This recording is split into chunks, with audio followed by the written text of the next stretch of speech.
दोस्तों, दीपिका पादुकोण को कौन नहीं जानता। वेल नोन इंडियन सेलिब्रिटी और हमारे जनरेशन की one of the finest actresses. 2015 में पहली बार दीपिका ने डिप्रेशन के साथ अपने बैटल के बारे में पब्लिक प्लेटफॉर्म में बताया। उन्होंने कहा कि मेरा करियर काफी अच्छा चल रहा था, सब कुछ काफी अच्छा चल रहा था। अपेरेंटली ऐसा कोई रीजन नहीं था कि मैं ऐसा क्यों फील कर रही हूं। कभी कभी मैं बिना रीजन के रो पड़ती थी। ऐसे भी दिन हुआ करते थे जब मुझे सुबह उठने का ही मन नहीं करता था। मैं सोए रहती थी क्योंकि वही मेरे लिए सबसे अच्छा एस्केप था। मेरे अंदर सुइसाइडल टेंडेंसीज भी जनरेट करने लगी। मेरे पेरेंट्स बेंगलोर में रहते हैं और कभी कभी मुझसे मिलने आते हैं और हमेशा मैं उनके सामने एक ब्रेव फेस मेंटेन करती हूँ, जैसे कि सब कुछ ठीक हो, जैसे हर बच्चे अपने पेरेंट्स के सामने करते हैं। और ऐसे ही एक बार जब वो मुझसे मिलने आए और बेंगलोर वापस जाने लगे तो मैं उनको देख के रो पड़ी। और मेरी मम्मी ने यूजुअल क्वेश्चंस जो पूछे जाते हैं वही मुझसे पूछे कि क्या ये कोई बॉयफ्रेंड इशू है या फिर काम में कोई इशू है या फिर कुछ और हुआ है। मेरे पास कोई जवाब नहीं था क्योंकि रीजन इनमें से कुछ भी नहीं था। ये सिर्फ एक एम्प्टी होलो प्लेस से आ रहे कुछ फीलिंग्स थे और उन्हें इंस्टेंटली पता चला कि मुझे प्रोफेशनल हेल्प की ज़रूरत है। और इसी तरह मेरे ट्रीटमेंट जर्नी की शुरुआत हुई। मुझे एक साइकियाट्रिस्ट से कंसल्ट करवाया गया और मेडिकेशन शुरू किया गया। शुरुआती टाइम में मेंटल इलनेस से जुड़े स्टिग्मा के वजह से मुझे मेडिकेशंस लेने में काफ़ी हेजिटेशन हुआ करते थे, पर इवेंचुअली मैंने मेडिकेशंस लिया। महीनों तक मैंने मेडिकेशंस लिया और उससे मुझ में काफ़ी इम्प्रूवमेंट भी देखा गया। दोस्तों, ऐसे काफ़ी रियल पॉजिटिव स्टोरीज हैं जहां पे लोगों ने अपने मेंटल इलनेस के अर्ली साइंस को रिकॉग्नाइज किया, प्रोफेशनल हेल्प लिया और इम्प्रूव भी किया। पर आज भी ऐसे काउंटलेस इंडिविजुअल्स हैं इंडिया में जो कि मेंटल हेल्थ से जुड़े प्रोफेशनल हेल्प ना मांगते हैं ना मांग पाते हैं और साइलेंटली सफर करते हैं। अगर स्टैटिस्टिकली देखें तो अगर 5 ऐसे इंडियंस हैं जिनको प्रोफेशनल हेल्प की जरूरत है, उसमें से 4 इंडियंस कभी प्रोफेशनल हेल्प मांग ही नहीं पाते। और इसके पीछे एक बहुत बड़ा रीजन है मेंटल हेल्थ से जुड़े स्टिग्मास, मिथ्स और मिसकंसेप्शंस।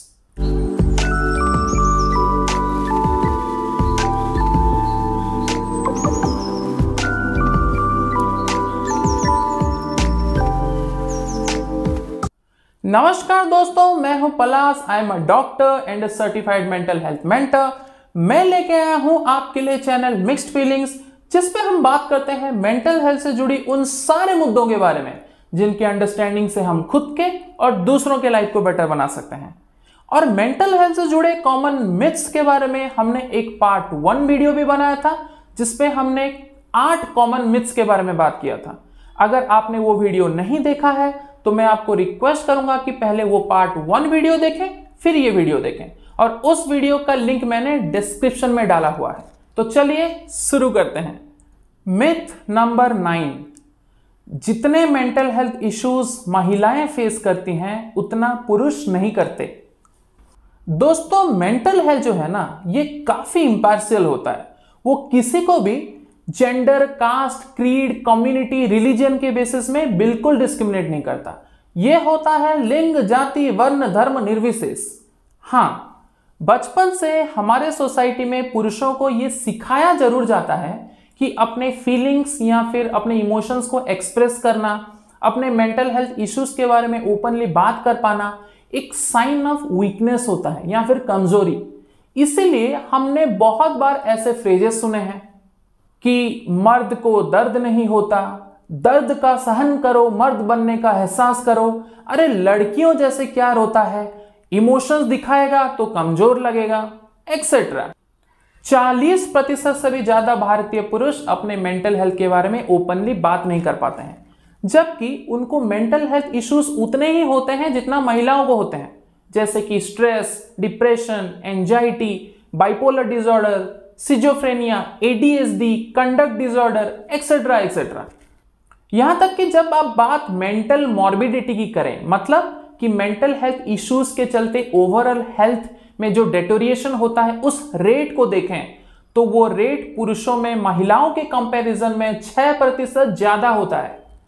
सुइसाइड के नंबर्स के बारे में बात करें तो वो नंबर पुरुषों के लिए महिलाओं से 2 गुना ज्यादा होता है।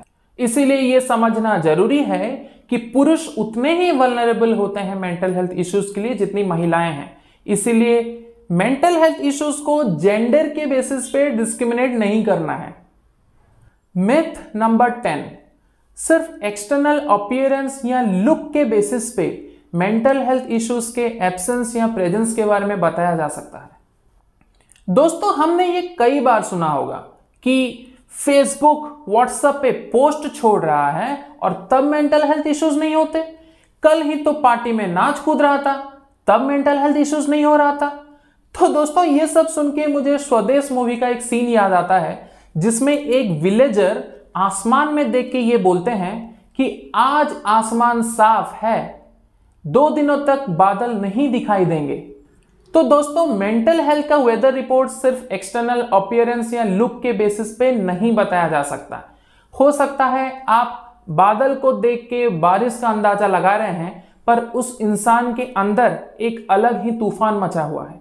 बहुत सारे ऐसे मेंटल हेल्थ कंडीशंस होते हैं जिनमें बिहेवियरल या फिर फिजिकल साइंस पाए जाते हैं, लेकिन मोस्ट ऑफ द केसेस में, most of the mental health issues में कोई स्पेसिफिक फिजिकल मार्कर नहीं होता है। मोटा मोटा अगर समझें तो मेंटल हेल्थ इश्यूज का कोई स्पेसिफिक लुक नहीं होता है। हो सकता है कोई हंसता खेलता सेलिब्रेट करता हुआ इंसान भी साइलेंटली मेंटल हेल्थ इश्यूज से सफर कर रहा हो। आप अगर देखें तो मेंटल इलनेसेस के जो डायग्नोसिस होते हैं, जो कि हमारे प्रोफेशनल्स करते हैं, जैसे कि psychiatrist, clinical psychologist, license counsellor, ये एक इलैबोरेट असेसमेंट होता है जिसमें इन पर्सन इंटरव्यूज होते हैं, इवैल्यूएशंस होते हैं, over a period of time आपके बिहेवियरल पैटर्न को स्टडी किया जाता है और उसके बेसिस पे डायग्नोसिस किया जाता है। सो इसीलिए सिर्फ लुक, अपीयरेंस या फिर एक्सटर्नल कंडक्ट के बेसिस पे किसी के मेंटल हेल्थ इलनेस के प्रेजेंस या एब्सेंस के बारे में हम कभी भी श्योरिटी के साथ नहीं बता सकते। Myth number 11, mental health issues अपने आप ही ठीक हो जाते हैं। दोस्तों, ऐसा नहीं होगा कि आप मेंटल हेल्थ इश्यूज को इग्नोर करते रहें, दूर से टाटा बाय बाय बोलते रहें और वो खुद ही अपना बैग पैक करके निकल दें। नहीं, रैदर मेंटल हेल्थ इश्यूज उन मच्छरों की तरह होंगे जो अगर आप इग्नोर करें तो आपके कान के पास आके गुनगुनाने लगते हैं। यह पॉसिबल है कि आपके current live event, life situations, self care, coping strategies के चलते आपको अपने मेंटल हेल्थ इश्यूज में काफी रिलीफ मिल रहा हो, पर जो परसिस्टेंट या फिर सीवियर मेंटल हेल्थ इश्यूज होते हैं, जैसे कि depression, schizophrenia, anxiety disorder, bipolar disorder etcetera, उनमें स्पेशलाइज्ड ट्रीटमेंट की ही जरूरत पड़ेगी। इसीलिए जितना जरूरी होता है सेल्फ केयर, उतना ही जरूरी होता है प्रोफेशनल हेल्प। मान लीजिए हमारे जो टेलर्स या फिर हमारे दर्जी होते हैं, जो कि हमारे स्पेसिफिक बॉडी मेजरमेंट पे ही हमारे ड्रेसेस या फिर क्लोथ्स स्टिच करते हैं, उसी तरह जो मेंटल हेल्थ प्रोफेशनल्स होते हैं वो हमारे इंडिविजुअल सिचुएशन, इंडिविजुअल सीवियरिटी को इवैल्यूएट करके हमारे लिए इंडिविजुअल ट्रीटमेंट प्लान बनाते हैं जो हमारे लिए काफी सही होता है। तो मेंटल हेल्थ इश्यूज को इग्नोर ना करें, जिससे कि काफी पॉसिबिलिटी है कि उसके कॉम्प्लिकेशंस और बढ़ेंगे और हमारी क्वालिटी ऑफ लाइफ और ज्यादा खराब होगी। मिथ नंबर 12, मेंटल इलनेस के मेडिकेशंस एडिक्टिव होते हैं। दोस्तों, मेंटल इलनेस के ऐसे बहुत सारे मेडिकेशंस, जैसे कि एंटी डिप्रेशन जो डिप्रेशन के लिए यूज होते हैं, एंजियोलाइटिक्स जो एंजाइटी के लिए यूज होते हैं, मूड स्टेबिलाइजर एक्सेट्रा, ये आपके ब्रेन केमिकल्स के जो लेवल हैं उसको मैनेज करके आपको ट्रीटमेंट में हेल्प करते हैं। कुछ कुछ मेडिकेशंस होते हैं जिसको अगर आप काफी दिनों तक यूज करें तो आपका बॉडी उन मेडिकेशंस पे फिजिकली डिपेंडेंट हो सकता है। पर यहां पे बहुत जरूरी है यह समझना कि डिपेंडेंस और एडिक्शन काफी अलग चीजें होती हैं। डिपेंडेंस के केस में होता क्या है कि अगर आप कोई स्पेसिफिक मेडिसिन काफी दिनों से ले रहे हो तो आपका बॉडी उस मेडिसिन के साथ हैबिचुएटेड हो जाता है। तो अगर उस मेडिसिन को आप अचानक से डिसकंटिन्यू कर दो या फिर बंद कर दो तो आपका बॉडी कुछ विथड्रॉल सिम्टम्स दिखा सकता है, जैसे कि हेडेक, हेड रिलिंग होना, स्वेटिंग, इरिटेशन, वॉमिटिंग एक्सेट्रा। लेकिन मोस्ट ऑफ द केसेस में इसके साइड इफेक्ट्स जो होते हैं वो इसके पोटेंशियल बेनिफिट से काफी कम होते हैं, और इसीलिए मेंटल हेल्थ प्रोफेशनल इन मेडिकेशंस को अचानक से बंद ना करके ग्रेजुअली कम कम डोजेस में बंद करते हैं। पर एडिक्शन के केस में यह होता है एक कंपल्सिव ड्रग सीकिंग बिहेवियर, मतलब कि आपको अच्छे से पता है कि ये जो सब्सटेंस है, अल्कोहल हो, ड्रग्स हो, टोबैको हो, इसके काफी नेगेटिव कॉन्सिक्वेंसेस हो सकते हैं, फिर भी आप उसको कंज्यूम करने के अर्ज को नहीं रोक पाते हो।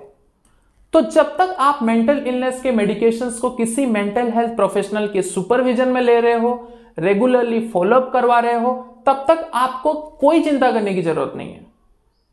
मिथ नंबर 13, सक्सेसफुल लोग मेंटल हेल्थ इश्यूज एक्सपीरियंस नहीं कर सकते। दोस्तों, मान लो कोई एक फैंसी कार मेंटेन करता है, तो क्या उसको फीवर नहीं हो सकता?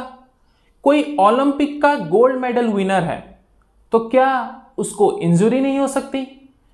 मान लो कोई दौलत से भरा पड़ा है, तो क्या उसको हेडेक नहीं हो सकता? दोस्तों, हमारे सक्सेस का जो मेडल है ना, वो ओवरऑल मेंटल हेल्थ को नहीं मिलता।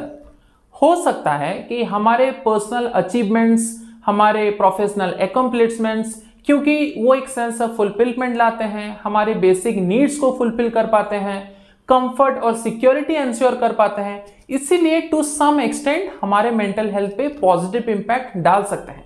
लेकिन ये मान लेना कि सक्सेस बाय डिफॉल्ट आपको मेंटल हेल्थ इश्यूज से इम्यून कर सकता है, ये एक बहुत ही प्रॉब्लमेटिक थॉट प्रोसेस है। मेंटल हेल्थ इश्यूज काफी फैक्टर्स पर डिपेंड करते हैं, जैसे कि आपकी जेनेटिक्स, आपका brain chemistry, environment, upbringing, cultural, बहुत सारे फैक्टर्स, और इन फैक्टर्स के बारे में एक्चुअली हम अपने नेक्स्ट वीडियो में बात करने वाले हैं।